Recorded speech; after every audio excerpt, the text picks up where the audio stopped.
जय श्री राम, जय बागेश्वर धाम। नमस्कार दोस्तों, एक बार फिर से आप सभी का स्वागत है।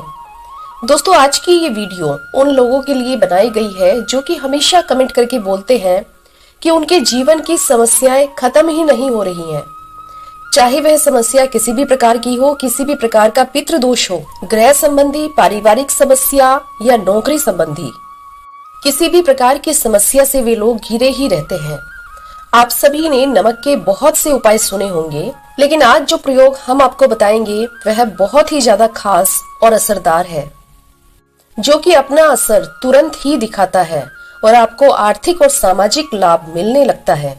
तो आप इस वीडियो को पूरा देखकर सही प्रकार से समझ लीजिए, क्योंकि इस उपाय की एक ही प्रक्रिया है कि इसको आपको नियम पूर्वक करना होगा। तो आप इसे बहुत ही ध्यान से समझिएगा, जिससे कि आप इसे स्टेप बाय स्टेप कर सकें।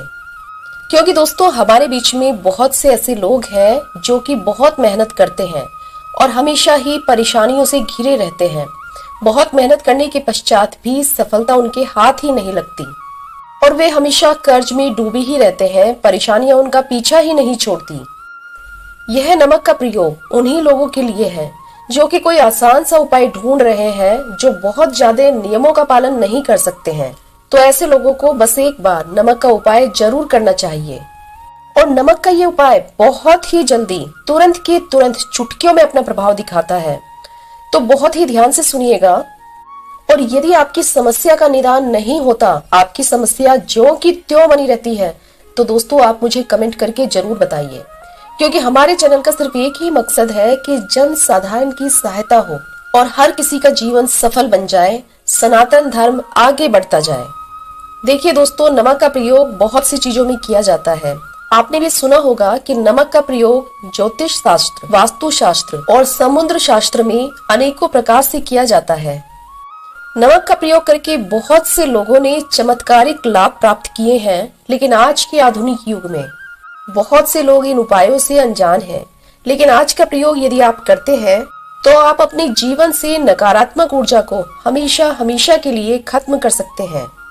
तो दोस्तों ध्यान से सुनिएगा कि आपको ये प्रयोग करना कैसे है। आप अपने दोनों हाथों की हथेलियों में नमक ले लें। ये आपको लेना किस प्रकार से है, आप अपने दोनों हाथों की हथेलियों के बीच में नमक को ले लें और ये प्रयोग आपको सोमवार या फिर शुक्रवार के दिन से ही प्रारंभ करना है। दोस्तों, इस बात का तो आपको विशेष ध्यान रखना है, या तो इस उपाय को आप सोमवार से शुरू कीजिए या फिर शुक्रवार से शुरू कीजिए। इन दोनों दिनों में से किसी भी दिन आप इस उपाय को प्रारंभ कर सकते हैं। आप अपने दोनों हाथ की अंजुनी बनाएं और उसमें नमक को भर लें और उसके पश्चात आप अपने इष्ट देव का ध्यान करें। आपके जो भी भगवान हैं, जो भी आपके इष्ट देव हैं, जिनमें भी आपकी पूरी और सच्ची श्रद्धा है, आप उन्हीं का ध्यान करें। उन्हें ही आप अपने मन में धारण करिए और उनके बारे में सोचिए।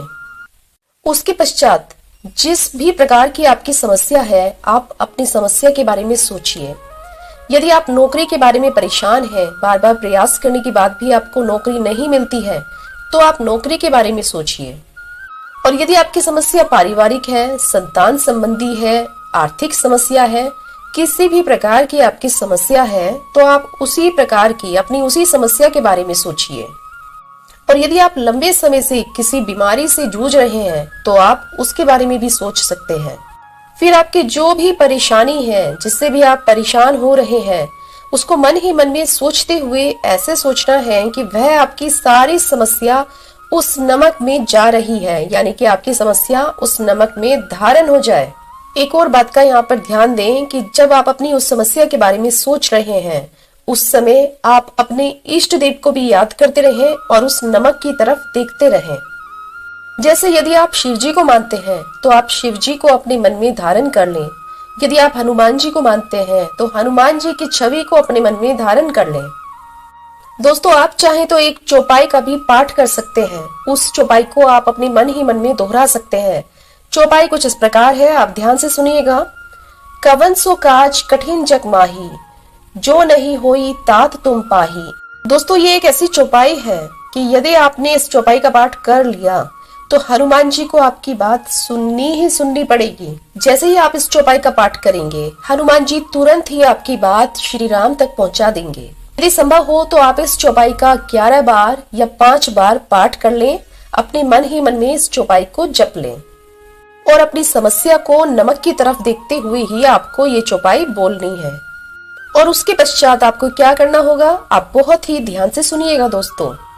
जब आप नमक की तरफ देखते हुए अपनी सारी परेशानियां, अपनी सारी चिंताएं उस नमक में प्रवेश करवा देंगे और जब आपके सारे बुरे ख्याल उस नमक में समा जाएं, आपकी नकारात्मक ऊर्जा सभी कुछ जब उस नमक में समा जाए, आपको यह सब कुछ अपनी इष्ट देवता को मन में अपने धारण करते हुए सोचना है। आपको ऐसा सोचना है कि आपके इष्ट देवता आपको इन सभी परेशानियों से निकाल देंगे। ऐसा करने के पश्चात आप उस नमक को अपने घर में बिल्कुल भी ना रखें और ना ही आप इसको अपने घर में कहीं फेंकें।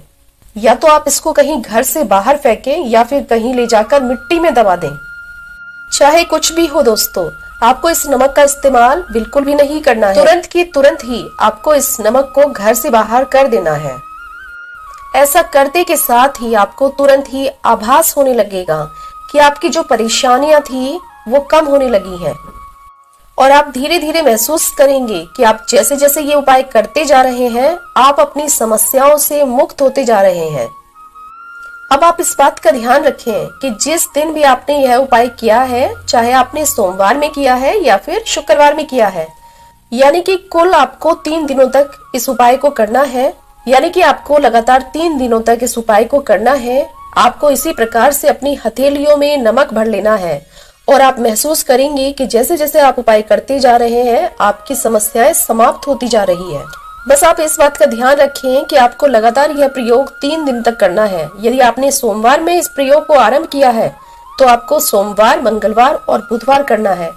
और या फिर यदि आप शुक्रवार से इस उपाय को आरंभ करते हैं तो आपको शुक्रवार, शनिवार और रविवार 3 दिन इस उपाय को कर लेना है। अब दूसरा उपाय, जिन भी लोगों को पितृदोष की समस्या, यदि वो कुछ भी काम करने जाते हैं तो हर काम में पितृदोष अड़चन अड़ा देता है। कुछ भी कर लें लेकिन उन्हें सफलता प्राप्त नहीं होती है। ऐसे लोगों को क्या करना है, बहुत ही ध्यान से सुनिएगा। शनिवार के दिन 8 कील आपको ले लेनी है और साथ ही आपको लेना है एक कागज में नमक। नमक आपको इतना लेना है कि जो आपने वो 8 कीले ली हैं, वो 8 की 8 कीले नमक में छुप जाएं। आपको क्या करना है कि आप पहले कागज पर 8 कीले रखें, उसके बाद उस पर नमक रखें, फिर उसकी एक पुड़िया बना लें, फिर उसको आप पीपल के वृक्ष के नीचे जाकर दबा दें, क्योंकि पीपल के वृक्ष में भगवान विष्णु का वास होता है। और वहां पर जाकर यदि आप यह उपाय करेंगे तो आपके जो कष्ट हैं वह तुरंत के तुरंत ही समाप्त हो जाएंगे।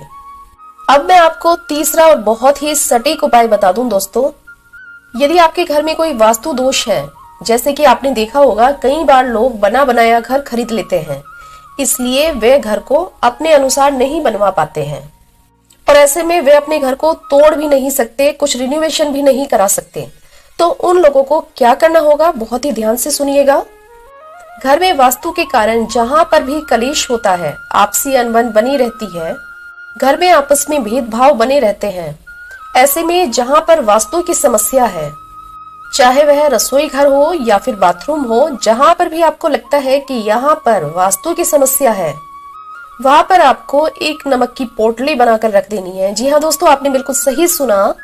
जहां पर भी आपको ऐसा लगता है कि ये जगह वास्तु के अनुसार सही नहीं है, वहां पर आप नमक की एक पोटली बनाकर रख दें और फिर उसके बाद आप उसको 7-7 दिन के बाद बदलते रहें। यानी कि यदि आप एक बार पोटली रख रहे हैं, फिर उसको आप 7 दिन के बाद चेंज कर दें।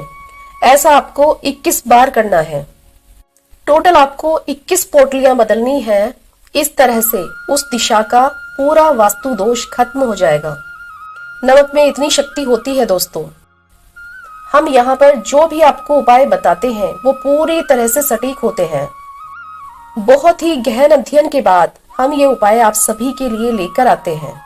आप चाहें तो हमारे चैनल पर जाकर कुछ अन्य उपाय भी देख सकते हैं, क्योंकि हम ये सारे उपाय आप सभी के मार्गदर्शन के लिए लेकर आते हैं। तो दोस्तों, यदि आपको इनमें से कोई उपाय अच्छा लग रहा है और आप अपनी समस्या के निवारण हेतु यदि कोई उपाय करना चाहते हैं तो आप जरूर इन उपायों को कीजिए, लेकिन पूरी श्रद्धा और विश्वास के साथ और पूरा उपाय कीजिए। यानी कि उपाय को करते समय उसको पूरा कीजिए, उपाय को बीच में मत छोड़िए, अन्यथा आप बेकार ही परेशान होंगे कि हमें उपाय का पूरा परिणाम नहीं प्राप्त हुआ। और दोस्तों, यदि आप पूरी श्रद्धा, विश्वास और नियम के साथ किसी उपाय को करते हैं तो उसका जो है ना 100% रिजल्ट आपको मिलेगा। लेकिन सभी उपायों का सिर्फ एक ही नियम है कि उन सभी को पूरा नियम के अनुसार किया जाए। दोस्तों, यदि आपको कोई उपाय समझ में नहीं आया तो आप वीडियो को दोबारा से देख सकते हैं या मुझे कमेंट करके भी पूछ सकते हैं। इस वीडियो को जन साधारण तक पहुंचाना आप सभी की जिम्मेदारी है, ताकि हम सनातन धर्म को और भी आगे बढ़ा सकें और जो हमारे ये प्राचीन उपाय इस आधुनिक युग में कहीं छुप गए हैं उनका सही प्रकार से प्रसार प्रचार किया जा सके। तो दोस्तों, यदि आपको ये वीडियो अच्छी लगी है तो वीडियो को एक लाइक कीजिए, और यदि आप चैनल पर नए हैं तो चैनल को सब्सक्राइब करना ना भूलें और साथ ही साथ बेल आइकन को भी दबा लें, जिससे होगा ये कि हम जब भी कोई नई वीडियो अपलोड करेंगे उसकी नोटिफिकेशन सबसे पहले आप तक पहुंचे। मिलते हैं अन्य कुछ इसी प्रकार की जानकारी के साथ। जय श्री राम, जय बागेश्वर धाम।